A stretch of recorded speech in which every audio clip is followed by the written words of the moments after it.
إنا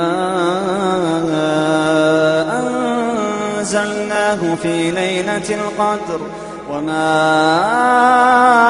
أدراك ما ليلة القدر ليلة القدر خير من 1000 شهر تنزل الملائكة والروح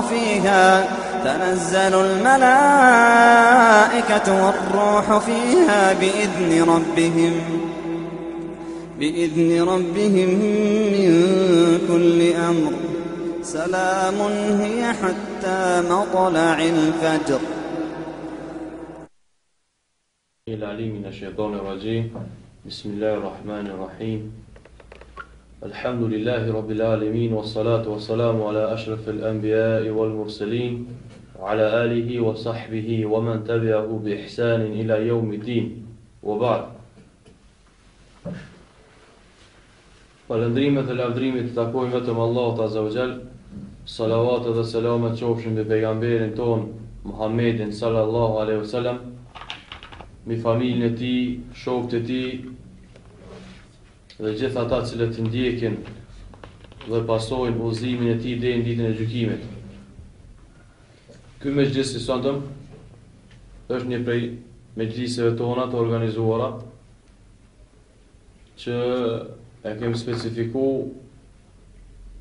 vetëm pyetje dhe përgjigje, pasi që shpeshherë pyetjet dhe përgjigjet janë të nevojshme për muslimanët, pa marrë parasysh se në çfarë fusha shtrohen ato, dhe kemi bë të veçantë këto net muajt Ramazanit, duke shpesu për Allahut Azza wa Jall shpërblimin për çdo vepër të mirë e cila bëhet këtë muaj, e prej tyre edhe kjo pjesë e aktivitetit, davetit, thirrjes në Allahun Azza wa Jall, që njerëzit është profesioni më i mirë që Allahu Azza wa Jall e ka ngrit me gjitha profesionet e tjera. E lutim Allahun Azza wa Jall që na jap sukses në përgjigjet tona dhe të na bëjnë dobi neve dhe atyre të cilët na ndëgjojnë. Pyetja e parë është cila është koha më e mirë për faljen e namazit të natës, fillimi i saj, mesi apo fundi. Sa i përket namazit të natës, dihet se pjesa e tretë është e natës, është pjesa ku Allahu Azza wa Jall zbret nga qielli dhe shikon se cilët prej robëve të tij ju kanë drejtuar Allahut Azza wa Jall me lutjet e veta. Kurse sa i përket namazit natës, në veçanti kuptohet se nga hadithet e pejgamberit sallallahu alaihi wasallam, namazi i natës në Ramazan ka qenë namaz i gjatë, siç ka ardhur në disa transmetime prej sahabive se ata janë mbështetur në shkopit e tyre nga namazi i gjatë i natës. Kurse në një transmetim tjetër, namazi i natës as shumë ka zgjat në kohën e pejgamberit sallallahu alaihi wasallam, saqë sahabët ka afrimi i kohës së fyrit kanë pas frikë se mos po i zë agimi edhe ata duke fal namaz natës. Për këtyre haditheve mund konkludojmë se namazi i natës fillon që nga koha e faljes namazit jacis e deri në kohën e syfyrit. Nuk ka diçka kohë specifike që veçon ato, mirëpo nga hadithet që i përmenëm, nga transmetimet që i përmenëm, kuptojmë se namazi i natës ka qenë i gjatë në kohën e pejgamberit sallallahu alaihi wasallam.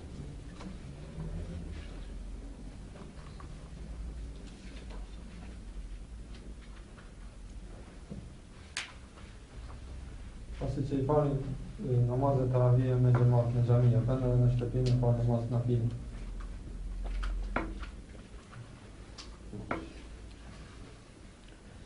Pasi që të falet namazi i taravive me xhamat dhe falet vitri pas namazit taravive, atë nuk lejohet më bërja ndonjë namazi nafile, për shkak se pejgamberi sallallahu alaihi wasallam, siç e transmeton Imam Nesaiu dhe Sheikh Albani e ka bërë sahih, thot la witrana fi leila, nuk ka 2 vitra me një natë.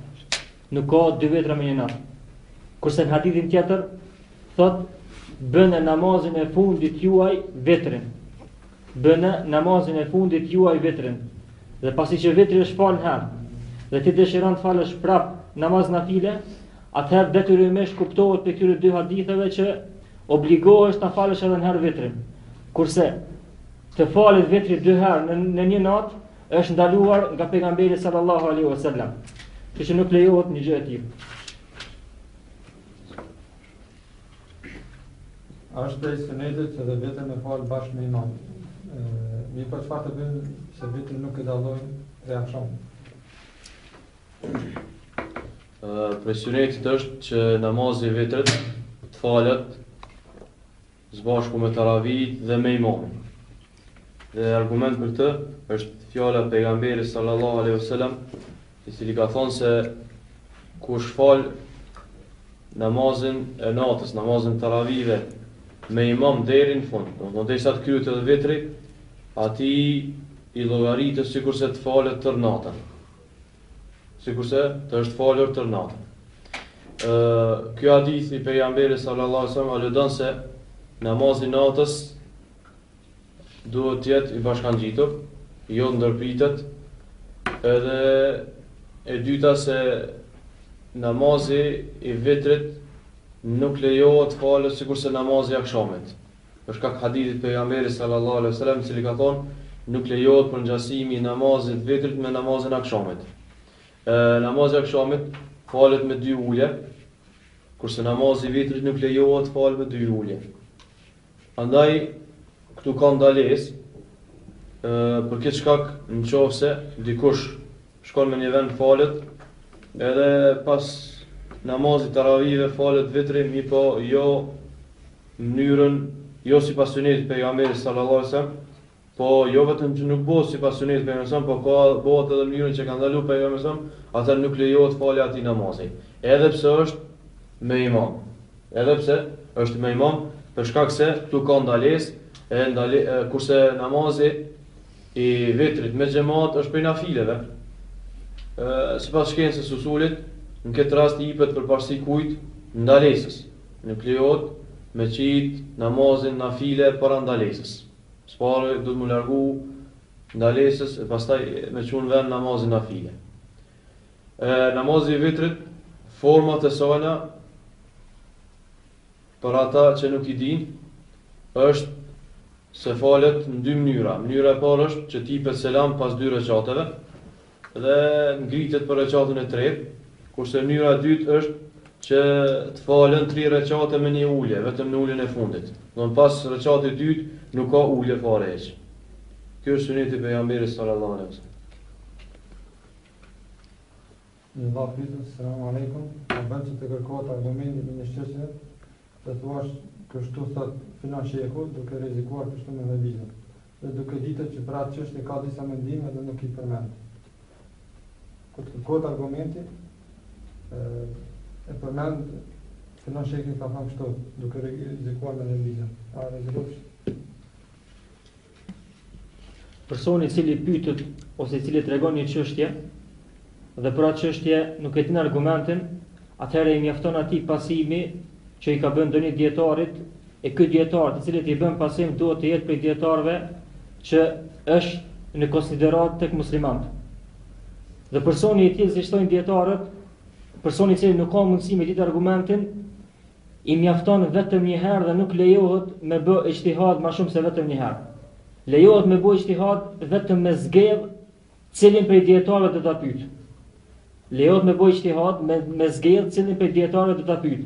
Pasi që ta zgjedh një prej dietarëve, atëherë i merr fjalët e tij dhe nuk i lejohet, pasi që nuk i din argumentet, të thotë këtu ja ka qellu apo këtu nuk e ka qellu. Njashtu i lejohet këtij të thras tjerë dhe të tregon tjerëve për fetvan e këtij dietari, mirë po nuk i lejohet të kapet me fanatizëm në fjalën e tij për shkak se nuk ja din argumentin. I lejohet të punon vetë dhe të praktikon fetvan e tij, për shkak se fetvan e ka marrë nga i dietar dhe ju ka kënaqur zemra me fetvan e atij dietari, mirë po nuk i lejohet që ti detyron të tjerë, për shkak se detyrimi bëhet vetëm me argumentet e Allahut dhe jo me fjalët e dietarëve. Allahu dhe më së miri. Ashtu më thua. Vesh një dobi se i përket kësaj çështje. Është një çështje më e rëndësishme në ditët e sotme, rreth disa problematikave që ndodhin mes vëllezërve të rinj, cilët mundohen me kërku dije për xhallarëve. Kjo që ka përmeni hoxha është një bazë, ka bazë me një fjalë të një dietarit madh, imamit Sunetit Imam Ahmedit, i cili thot: "Laysa li ahadin an yalzima al-akhir ala madhhabihi." Nuk i takon askujt që dikon tjetër ta detyron sipas mëdhëbit të tij. Sipas mëdhëbit të tij, këtu ka pas për qëllim qëndrimin apo përkrahjen e mendimit me një çështje për çështjeve të fesë. Mi po të me pas parasysh se çështjet e fesë ndahen në çështje të besimit dhe në çështje të fikut. Në çështje të besimit nuk ka dyshim se në to nuk ka ijtihade. Besimi është një, haku është një. Kurse në çështje të fikut, divergjencat mes dietarëve të fikut janë të njohura për gjithë ne, edhe sa që librari, bibliotekat e ndryshme janë të mbushura me libra të fikut që janë përplot me divergjenca të ulemave me në miliona çështje të fikut. Nëse çështja e fikut është çështje që ka argumente për to, dy tabore të ulemave kanë kundërshtime në to, mirë po njëra dije sigurisht se argumenti i tyre nuk ka bazë, nuk është i fortë, nuk e përkrah, nuk qëndron mendimi i atij tabori, jo që themi se i lejohet atij ta detyroj atë sipas mëdhëbit, mirë po i lejohet ta çortoj, ta këshilloj, duke pas parasysh për shembull se kjo ndodh tek ata persona të cilët janë fanatik me mëdhëbin e vet. Edhe nuk pranojnë ndryshe vetëm se sipas mëdhëbit vet. Në këtë rast këta persona do të mu qortu. Në këtë rast këta persona do të mu këshillu vazhdimisht. Mi u bë qartë se argumenti i tyre në këtë çështje, ndinin Allah Azza wa Jall nuk është e vërtetë. Një shembull konkret ai që bënon pak më herët namazin natës, namazi vitrit, për ngjasimi i vitrit me namazin e akşamit. Një rast më i thjeshtë pak, dhe më i afërt. Mi po nëse çështja është në çështje i thojnë ijtihadie, ku ose mungon argumenti, mund dietarët janë ndan dy tabora, apo më shumë, ose mungon argumenti, ose argumenti nuk është në mënyrë indirekte, po është nxjerrje, është mendim i nxjerrur nga dispozitat e përgjithshme, nga rregullat e përgjithshme të şeriatit.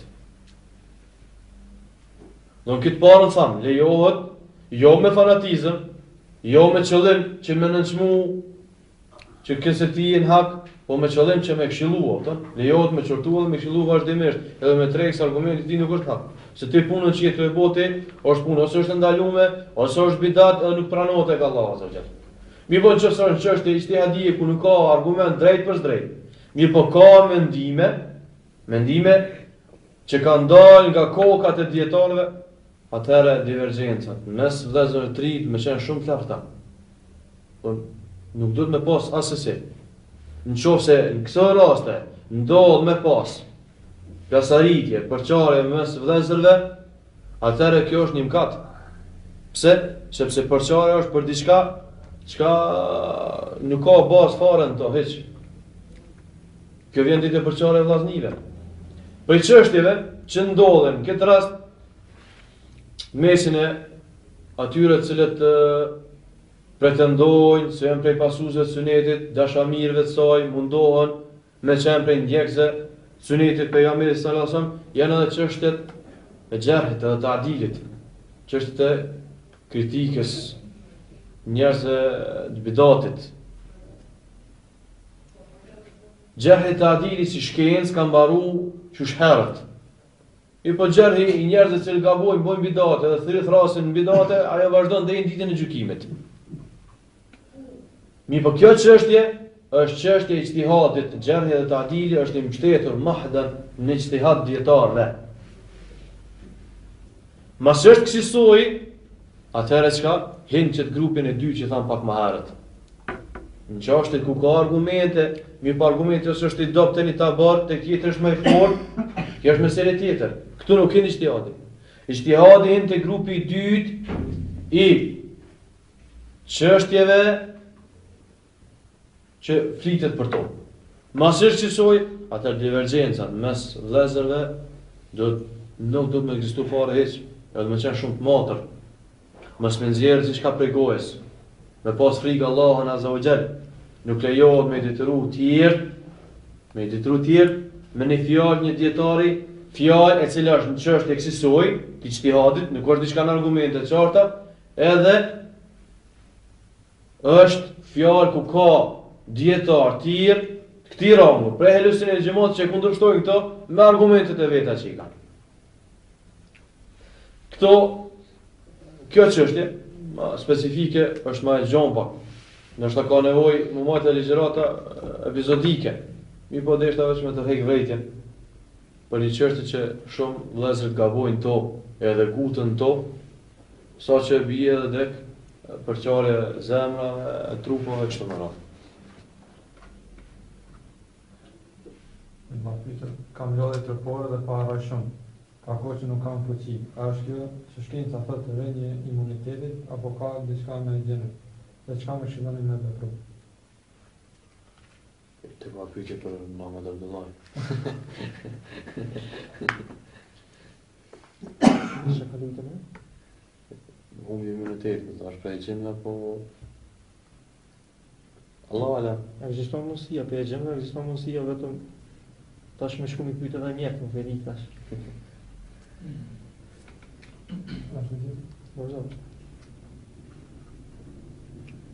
Kemi dëgjuar se ka kryesisht gra që po falin 2 farze për një herë, me qëllim që mi kompenzu ato namazet e kaluara. Cila është këshilla juaj e lidhur?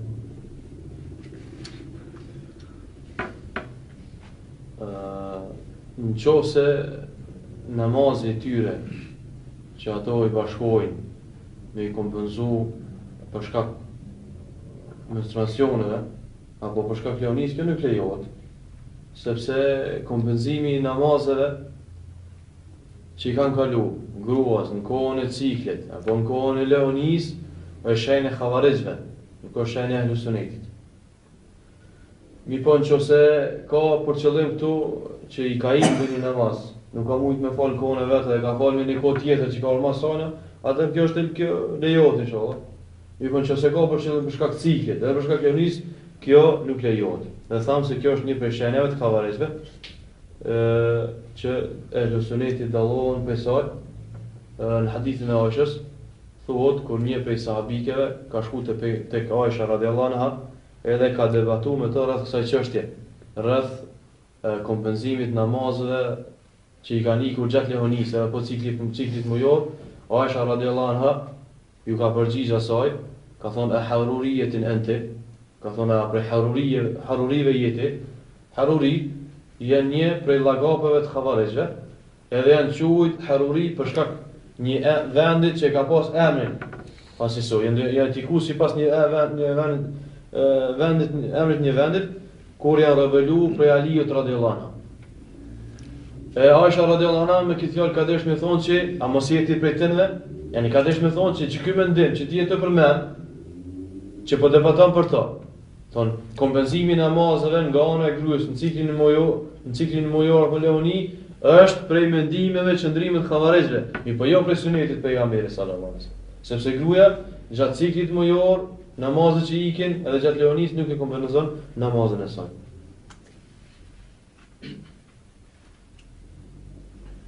Selamun alaikum. Po shohim që në disa xhamia falen taravih 4 nga 4, do të thonë pa selam pas çdo dy rekate. A lejohet kjo? më e vlefshme është që suneti të falet 2 nga 2. Shaq se pejgamberi sallallahu alaihi wasallam thot salatul lejli wan nahari mathna. Namazi i ditës dhe i natës përveç farzave është 2 nga 2. Mirpo, disa dietarëve nga hadithi i Aishës radhiyallahu anha, ku transmetohet Sahih Buhari dhe Muslim, ku thot që pejgamberi sallallahu alaihi wasallam ka fal namazin e taravive, namazin e natës 4 rekate, mos pyet për zgjatin e tyre dhe mirësinë e tyre. Pastaj ka fal 4, mos pyet për zgjatin e tyre dhe mirësinë e tyre, pastaj ka fal 3. Prej këtij argumentit përgjithshëm të fjalës së Aishës radhiyallahu anha, shumë dietarë kanë argumentuar se lejohet, nuk është ndaluar të falet suneti edhe 4 rekate. Mirpo normal që nuk është sipas udhëzimit të pejgamberit sallallahu alaihi wasallam, nga se udhëzimi i pejgamberit sallallahu alaihi wasallam ka qenë të falen 2 nga 2 dhe s'ka dyshim se udhëzimi më i mirë është udhëzimi i pejgamberit sallallahu alaihi wasallam. Cili është qëllimi i agjerimit në muajin Ramazan? Pse ndalojnë bukën dhe hajin në këtë muaj? Qëllimi i agjerimit është që njerëzit të bëhen më të devotshëm. Allahu azza wa jalla thot në Kur'an: Kutiba alaykumus siyam ya ayyuhalladhina amanu kutiba alaykumus siyam kama kutiba alal ladhina min qablikum la'allakum tattaqun. Po të ju që keni besuar, ju është bërë juve obligim agjerimi ashtu siç ju është bërë obligim agjerimi popujve të mëhershëm, la'allakum tattaqun, në mënyrë që ju të jeni më të devotshëm. Në mënyrë që jeni më të devotshëm. Don i tërë qëllimi nga ndalja prej ushqimit, pija, haja, marrëdhëniet edhe gjëra tjera nga tmetat e gjuhës, mëkatet e gjuhës, është që njeriu të bëhet më i devotshëm, të afrohet Allahut azza wa jall më shumë me ibadet. Për shkak se njeriu kur ndal epshin e vet, është më i përkushtuar, është më i lidhur me Allahun azza wa jall, e përkujton ato më shumë. E kështu me radhë. Cila është koha më e mirë për të falur taravih pas çacis apo në pjesën e fundit të natës? Po çfarë jam ti? Nëse nuk e kanë dëgjuesit këtë përgjigje, pasi që hoxha u përgjigj më herët, atëherë po them që koha më e mirë për namazin e natës, siç ka thënë pejgamberi sallallahu alaihi wasallam, është një pjesa e tretë e natës. Mirpo, sa i përket namazit taravive, koha më e mirë për një person i cili e pason sunetin e pejgamberit sallallahu alaihi wasallam, edhe pse rrallë që shohim kësi persona, apo si thot Imam Dhehebiu, nuk kemi mundësi të shohim hiç përveç se në varr apo në libra.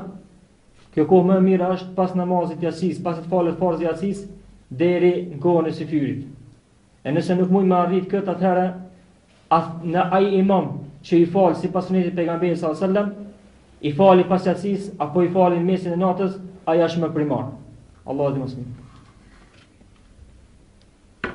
Kur të thirrim njerëzit në Islam, mund të themi në fillim fare vetëm fazën, duke pas parasysh që është njeri në Islam, pra të mos e ngapojmë me sunetin.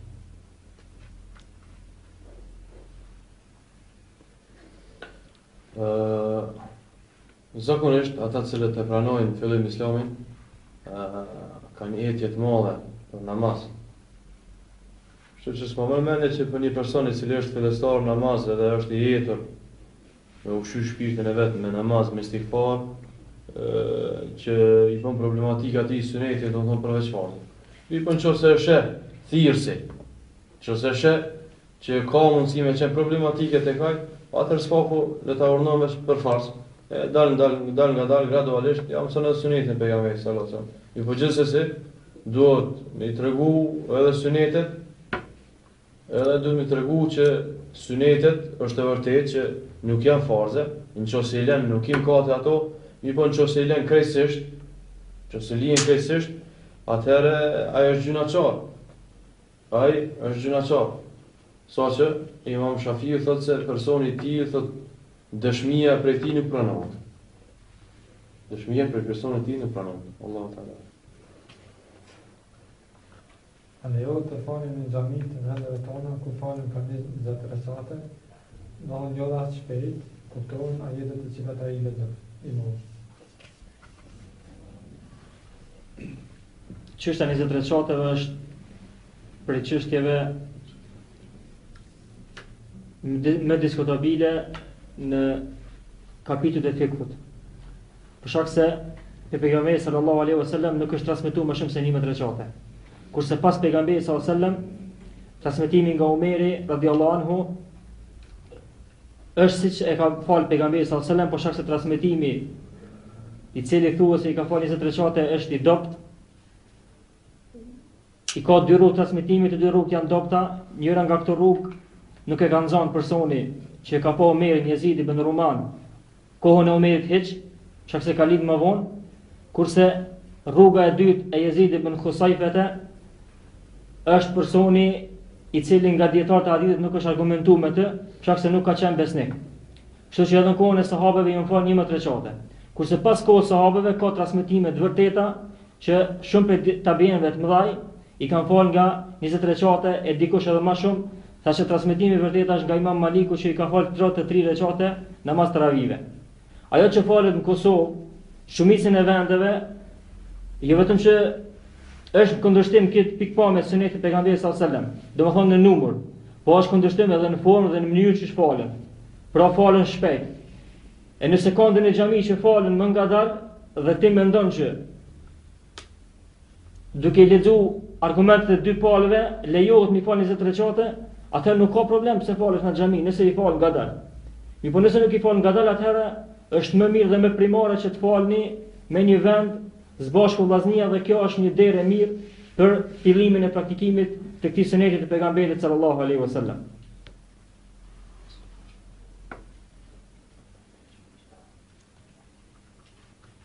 Dhe ishe kamisit xhenabis, a është tradisë që në disa mezde apo sunet? Veshja e galevis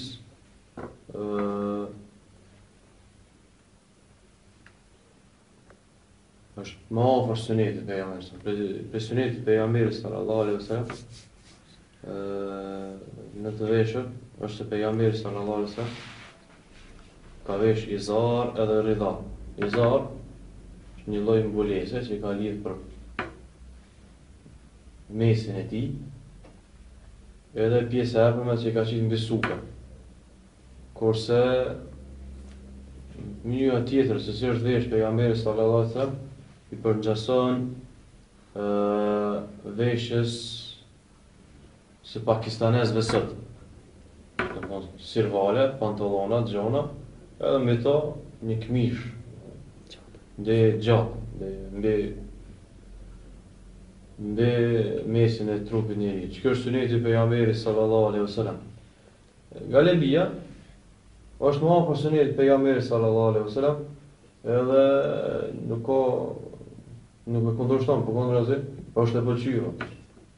Kundërzi është mos pasqyrë më afër sunetit pejgamberit sallallahu alaihi wasallam, edhe lejohet me vesh.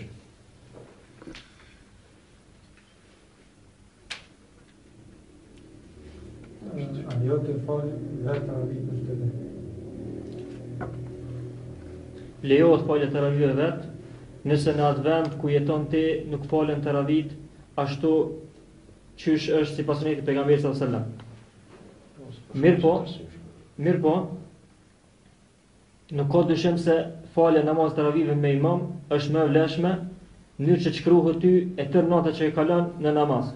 Shaq se pejgamberi sallallahu alaihi wasallam ka thonë ai që e fal me imamin derisa ta kryen imami, i shkruhet atij sikur të janë falur tërë natën.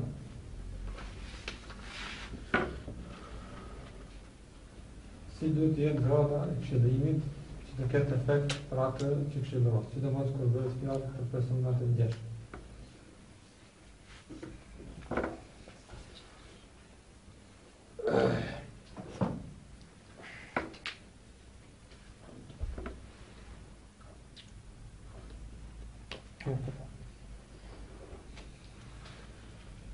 Këshillimi është metoda, mënyra e këshillimit muslimanëve, vëllezërve tonë, motrave, njerëzve në përgjithësi, dhe është një çështje shumë e ndjeshme. Edhe në shumicën e rasteve, njerëzit gabojnë, saqë largimi i njerëzve është më i dendur, më i madh se sa afrimi i njerëzve. Ku qëndron problemi? Qëndron problemi se muslimant nuk e praktikojnë sunetin e pejgamberit sallallahu alaihi wasallam, sunetin e sahabëve. Para kësaj, metoda se si Allah azza wa jalla i ka këshilluar njerëzve në Kur'an.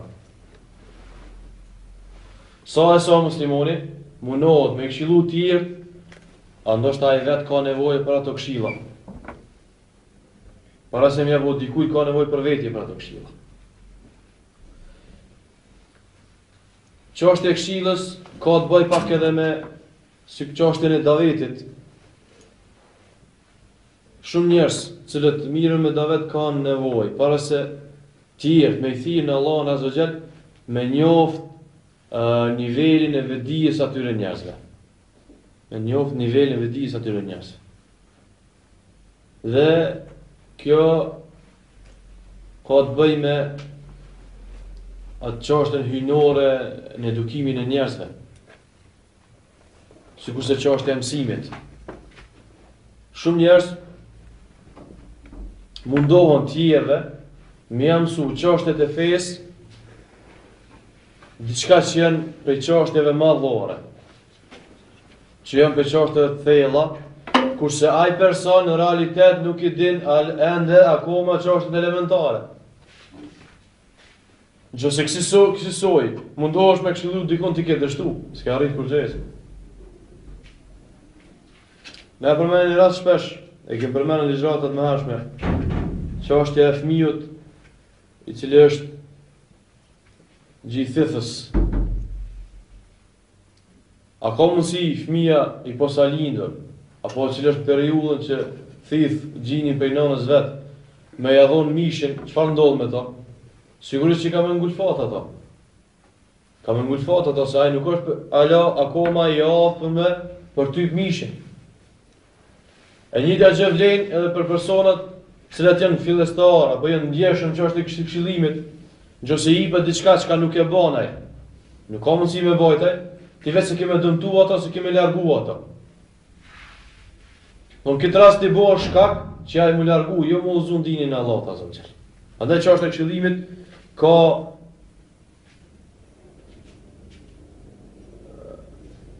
është një çështje shumë e ndjeshme. Ulemat kanë shkruar libra për ta. Mi pa edhe çka është bazike, që do të më mbështetë to, është urtësia.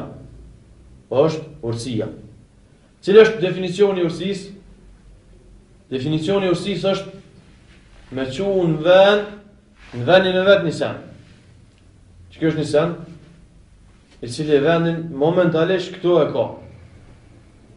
Nëse e lejmë më larg, vendosim më larg, nuk e kryen funksionin e vet, se nuk dëgohet mirë. Ç'kjo është urtësia? Urtësia është që kur e kërkon dikon me këshillu me butësi, e këshillon me butësi.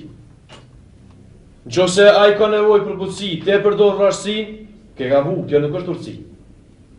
Nëse dikush ka nevojë me këshillu me vrasësi, ti e përdor butësinë, ke gabu edhe këto.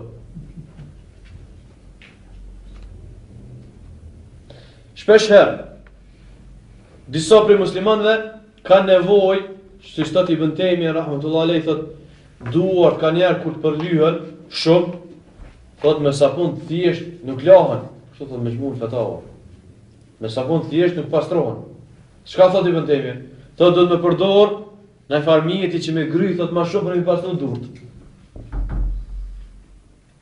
Disa raste, sa vëllezër që janë një kohë gjatë për shembull, me namaz, me sunet, mire me çështën e Davetit, edhe ndodhen disa gabime tek ata që nuk duhet me ndodhë ata, me këta persona me përdor vrasësinë. Do të më tregu që ky gabim nuk është dashur me dalë prej teje, edhe nëse këtë rast e përdor vrasësinë, s'ke gabuar. Mi po, nëse do tek ai e përdor butësinë, atëherë ka mundësi që ajo vetëm e largu. Mi po dy sene janë bazë në çështën e qëllimit. E para, përdorimi i urtësisë, e çfarë është urtësia përmendëm? Edhe pse në shumicën e rasteve butësia e kalon ato.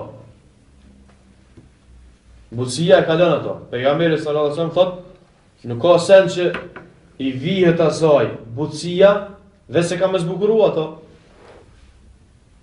Nuk ka sen që hiqet prej saj butësia, veç se ka më shëmtu ato.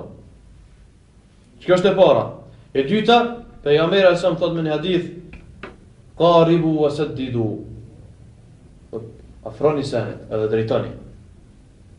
Në gjithmonë, në çështën e këshillimit, do të më qenë të matër. Qëllimi jot kryesor për këshillimit do të më qenë kush? Allahu azza wa jall. Që ti mu afru ma të vepër tek Allahu azza wa jall. Shpeshherë ndodhin raste kur qëllimi nga këshillimi nuk është për me këshillu dikon, me largu për asaj të keqe që ai gjendën to. Po qëllimi është me nënçmu ato, apo më u tregu se ja un jam prej atyre që po këshilloj. Kjo esencialisht kjo bazament duhet me largu për sajna. Kjo bazament duhet me largu për sajna.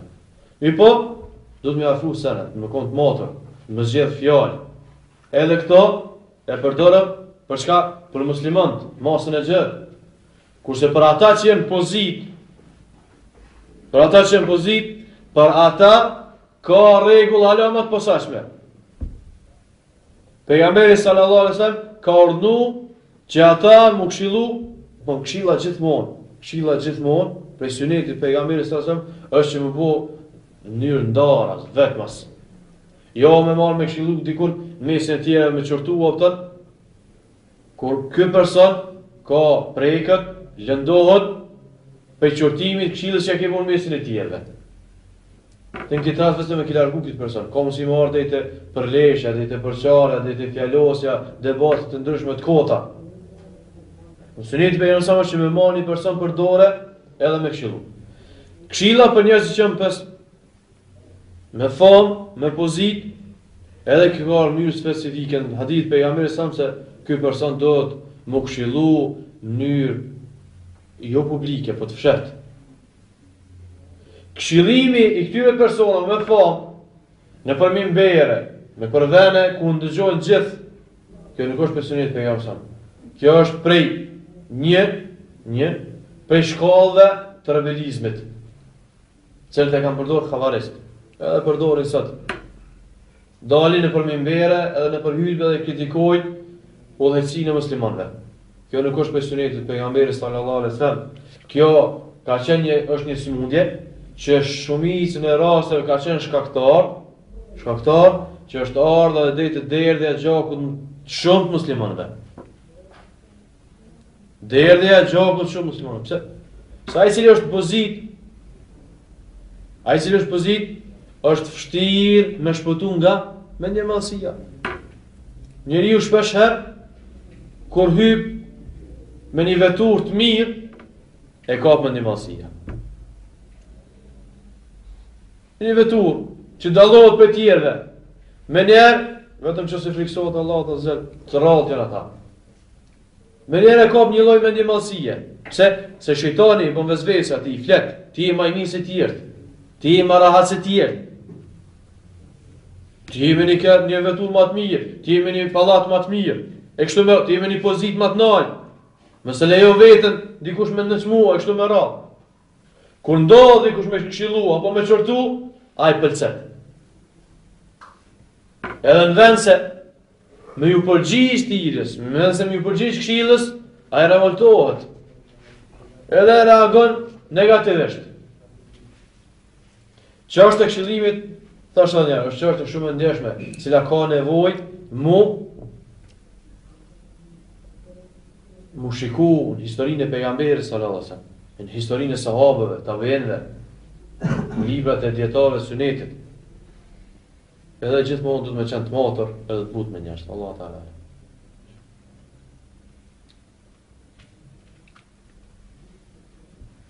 Si të sillen me jo besimtarë nëse të provokojnë për fe, në fjalë të rënda, po ashtu, është më mirë të mos flasësh me të, me atë person, apo si duhet të reagojnë në këtë rast.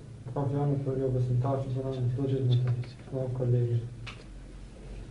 Se për këtë sjellje me pabesimtarët i ka dy etapa dhe i ka dy periudha. Periudha e parë kur muslimanët janë forcë dhe janë shumicë dhe e sundojnë shoqërinë ku në mesin e tyre ka edhe pabesimtarë. Kurse periudha e dytë është ku muslimanët janë pakicë apo janë të sunduar nga pabesimtarët. Rasti i parë do të sillesh me ta me krenari, ti thrasësh në islam mi po me krenari. Dhe si përshkon Allahu Azza wa Jall sahabët e pejgamberit sallallahu alaihi wasallam, thot ashidda'u 'alal kuffari ruhama'u bainahum. Janë të ashpër, të vrash ndaj qafirave, ndaj pabesimtarëve, kurse janë të mëshirshëm ndaj njëri tjetrit. Mi po nëse ndodh që jeton me një ambient ku gjykimi i takon atyre dhe ti je pakic dhe je i dopt, atëherë normal që duhesh të mundohesh të thrasësh në islam dhe të flasësh me ta fjalë të mira dhe të buta. Edhe për këtë është argument fjala Allahu Azza wa Jalla wa qulu lin-nasi husna. Folni për njerëz, folni njerëzve fjalë të mira. Nga ky ajet Imam Maliku rahimahullah argumenton që çdo personit, qoftë ai bidaxhi apo qoftë qafer apo qoftë çfarë do, besimi që ka, duhet dhe obligohet të i flitet fjalë të mira. Edhe nëse i fol vrasht, prapse obligohesh të i flasësh fjalë të mira. Kurse nëse largimi yt nga ky pabesimtar, është më pozitiv për ty, atëherë lejohet, ndoshta ndonjëherë obligohet largimi prej tij. E nëse largimi yt nga ky e dëmton atë sa që ai nuk ka mundësi ta ndëgjojë fjalën e Allahut, atëherë largimi yt është i dëmshëm dhe këshillohesh që të afrohesh nga ti dhe të ndëgjosh fjalët e Allahut Azza wa Jall, ndoshta Allahu ja hap gjoksin atij. A ka mundësi prisha gjërimit, nëse pas në vend të ditës. Prish. Në numrin e fundit të revistës tonë, Delili dhe Dukim, sektori pyetje dhe përgjigje i fetvave, kemi sjell se pastat janë dy lloje. Janë pasta të cilat kanë efektin të fuqishëm, edhe vështirë është mi u largu efekti tyre. Ky lloj pastave nuk lejohet përdorimi i tyre, ndërsa pastat e rëndomta lejohet përdorimi i tyre me kujdesin gjatë përdorimit të tyre. Të pas kujdes gjatë përdorimit të tyre. Edhe pse kish më këshillu që gjatë Ramazanit përdorëm misfaqet. Alhamdulillah, në treva tona shumë vende gjenden misfaka, cilat shiten, edhe ka mundësi më përdor ato. Nëse je i detyrueshëm me përdor ato, atëherë përdore pak para kohës sabahut, se pas ngrënies së hyrit, e gjatë ditës përdore misfakun. Kjo është suneti i pejgamberit sallallahu alaihi wasallam.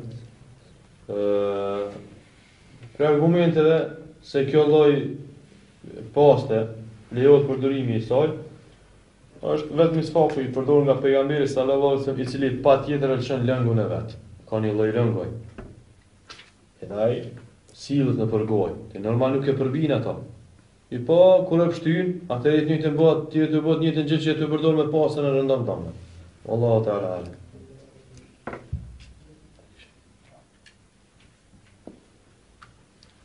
Një musliman që punon në Evropë, në gjëra vetëm në weekend, të ditë. Kurse në punë nuk ka mundësi sepse bëhet shumë nxehtë nga metali. Çfarë këshillon ti? Nuk lejohet prishja e agjërimit për shkak punës. Për shkak se nuk kemi ndonjë lehtësim për Allahu Azza wa Jall që agjërimet e prishin për shkak punës. Nëse këti muslimani që jeton në Evropë apo kudo qoftë ai dhe punon punë të rënda saqë mendon se e ka të lejuar të prish agjërimin, ti themi kështu.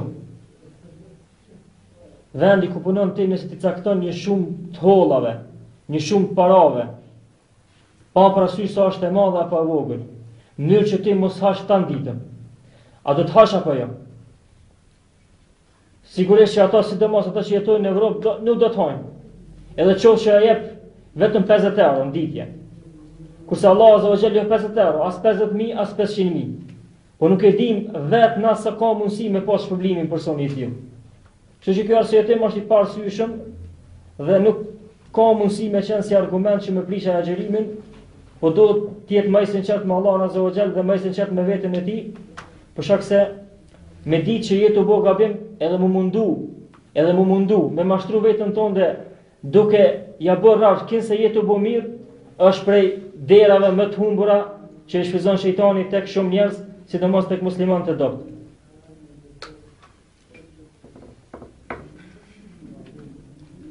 Në një xhami, secili që i brenda e derbi ta kanë të gjithë të pranishmit në radhë duke i dhënë dorën. E argumentohen duke thënë që kështu bën gjinat. Pa ka bazë këtë mesele.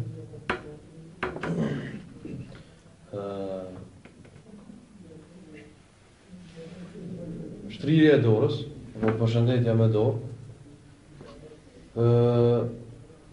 pas namazëve, lejohet për atë person, në qovë se para namazit nuk është taku me atë person. Para namazit nuk është taku me atë person. Mi për nëse para namazit është taku me atë person, ka bisedu me të, kanë hyrë në xhami, edhe pas xhamis, për bo traditë, më ashtri dorën njëri tjetrit, edhe pse janë pa, kjo është bidat, nuk ka për dyshim.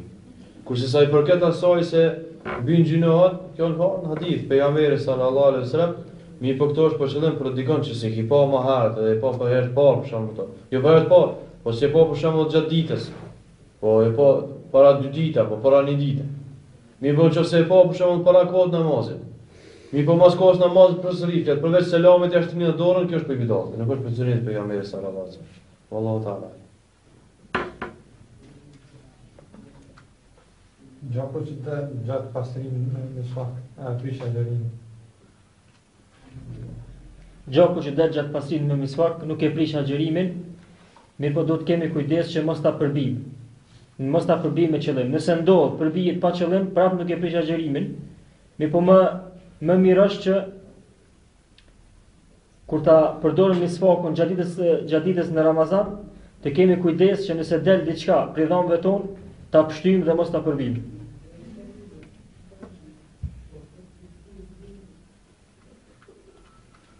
Si të sillen me familjen time që nuk din për te.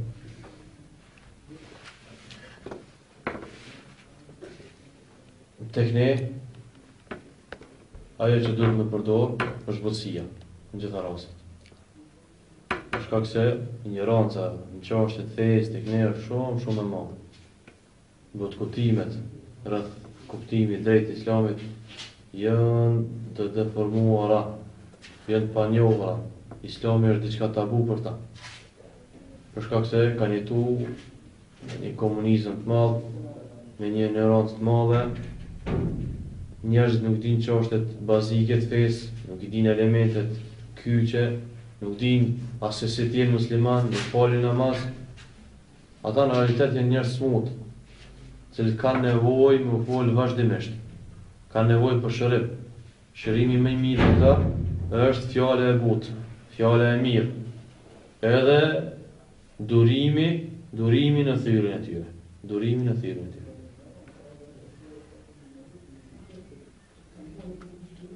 A lejohet të lexohet hapme për të tjerë. Nëse ka për qëllim për vdekur apo për të gjallë, çështja ndohet në 2 periudha, në 2 çështje, 2 degëzime. Degëzimi i parë është persona të cilët kanë vdekur apo janë të gjallë dhe nuk janë nga familja yte. Dhe degëzimi i dytë, persona të cilët janë nga familja yte, kanë vdekur apo janë gjallë. Sa për këtë parës, nuk ka dyshim se një vepër e tillë është ndaluar dhe nuk lejohet. Bile është nga bidatet, kurse sa për këtë dytës, disa prej dietarëve kanë leju për një person i cili ka vdekur dhe jo për atë që është gjallë, për një person i cili ka vdekur dhe është nga familja yte, të lexosh për të Kur'an dhe në fund me zemër ta bësh njët që këto sevape dhe këto të mira që i ka marrë nga ky lexim, inshallah i shkojnë filan personit, babës, nanës apo vllaut apo motrës. Mi po dhe kjo vepër nuk lejohet, por shkak se pejgamberi sallallahu alaihi wasallam nuk e ka vepruar një gjë të tillë dhe as sahabët nuk e kanë vepruar një gjë të tillë.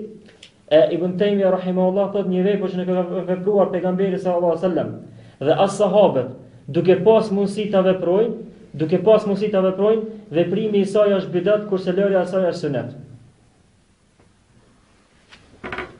Unë që është desh me shtu diçka këto. Njerëzit nuk e dinë një çështje. Allah azza wa jalla Kur'an wa an laysa lil insani illa ma sa'a. Njeriu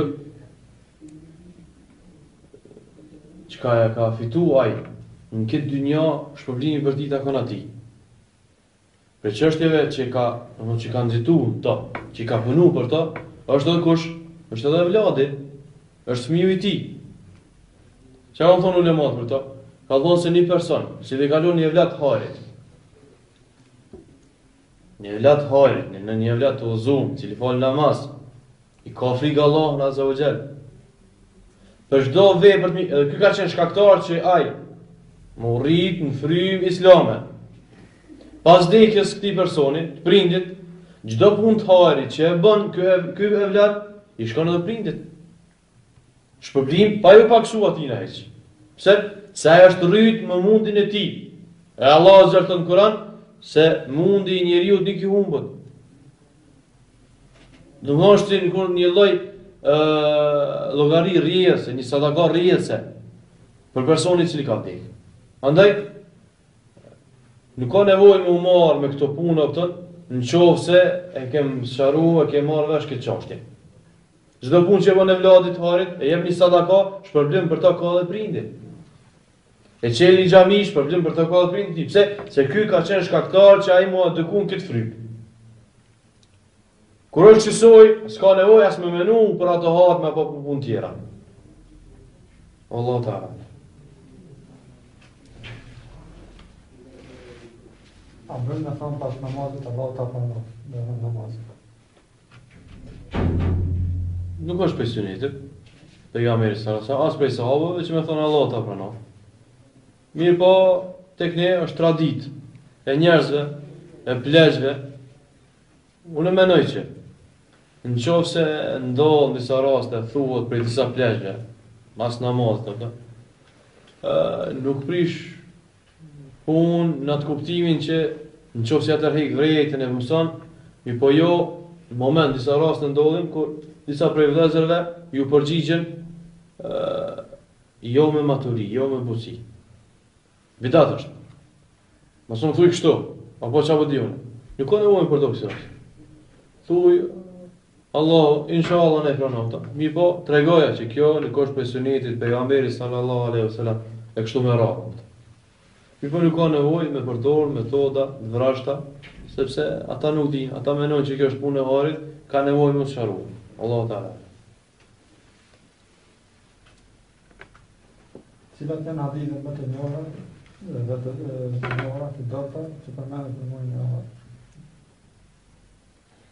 Sa përket haditheve të dota që përmenden për muajin e Ramazanit, kemi cek një numër të madh tyre në revistën tonë Dita dhe Duken, numrin e fundit të Ramazanit. Dhe mendoj që tash nuk është koha mi tregu gjitha. Kështu që kush e ka bërë këtë pyetje nëse e ka revistën, mund me lexuar revistën inshallah.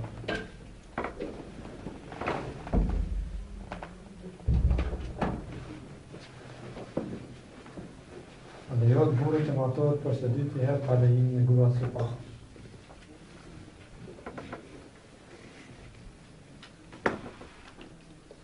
Nuk ka kusht me kërku leje prej gruas së parë, që u martu me gruan e dytë, i po normal, mirë kuptimi, është i preferuar, është mirë që të lejnohet, që të tregohet asaj, mos marrë dhejtë ndonjë keq kuptim ose ndonjë përçarje apo kështu me radhë. Mi pas kush si kush, nuk e ka kur për kush në obligu gruas parë se ai do të martu me gruan e dytë. Allahu ta'ala ala.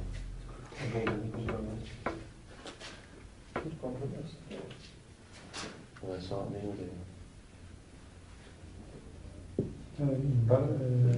Në pyetje, dhe a merr gjuna gruaja që kërcënon burrin dhe dajen nëse martohet për së dyti. A merr gjuna gruaja? Nëse i kërcënon burrit që do të shkruazohet ose martohet për së dyti. Po inshallah kërcënimi i saj është serioz. Po sigurisht se kjo nuk është metodë e mirë. Përdorur prej saj. Përndryshe ajo nuk ka drejt të kërkoj tallak, nuk është tallaki, alhamdulillah, është në dorën e burrit. Nuk është në dorën e grave. Ta sikur si kishte qenë tallaki në dorën e grave, kishte më kriju një kaos në jetën e njerëzve. Ai. Prandaj nuk i kishme këshillu me përdorur këtë metodë ta, sepse Allah azza wa jalla ka bërë të lishme. Kjo është një prej defekteve në çështjet e besimit, është çështje serioze, më thënë.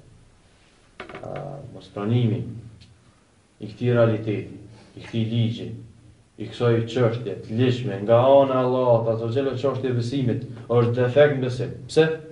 Sepse gratë të tilla nuk kënaqen me një ligj që ka bërë të lishëm Allah azza wa jalla. Nuk kënaqen me një ligj që ka bërë të lishëm Allah azza wa jalla. Refuzimi i kësaj çështje nga ana e grave, me pas kujdes, pas frikë Allahun azza wa jalla. Sigurisht se martesa me më shumë se një gra është prej suneteve të vdekura në mesin tonë. E lutim Allahun azza wa jalla që të ngjallë atë. A mëve pranu kontratë martesës, nusës që i thotë se nëse e mërë ditën, në kena më ndarë. A bënë e marë qëtë kontratë. Lejohet kjo kontratë, si pas mendimin më të saktë dietarëve, edhe pse ata i ndonë dy mendime, disa thonë që nëse gruaja kushzon një gjë të tillë, burri ka drejt me trajtuar këtë kushzim saj. Ka drejt pasi që të martohen, me marrë gruan e dytë edhe me prish këtë aktin që e kanë bërë në fillim para martesës. Mirë po kjo sipas hadithit pejgamberit sallallahu alajhi wasallam është në kundërshtim, por shkak se pejgamberi sallallahu alajhi wasallam ka thënë el muslimune ala shurutihim, muslimanët janë sipas kushteve që i kanë vënë para një gjëje. Kështu që lejohet gruas nëse i thot burrit që po pajtohemi mu martu me ty nëse nuk martohesh me dikant. Nëse martohesh me dikant tjetër, atëherë le unë ndona. I lejohet saj dhe në atë moment që ai martohet me dikant tjetër, kjo gruaja ka drejt më nda dhe me lypun talakin dhe ky burri nuk ka drejt, nuk lejohet me janë ndaluar asaj një gjë të tillë. Normal që është pa ty në gruas që pranon këtë kusht.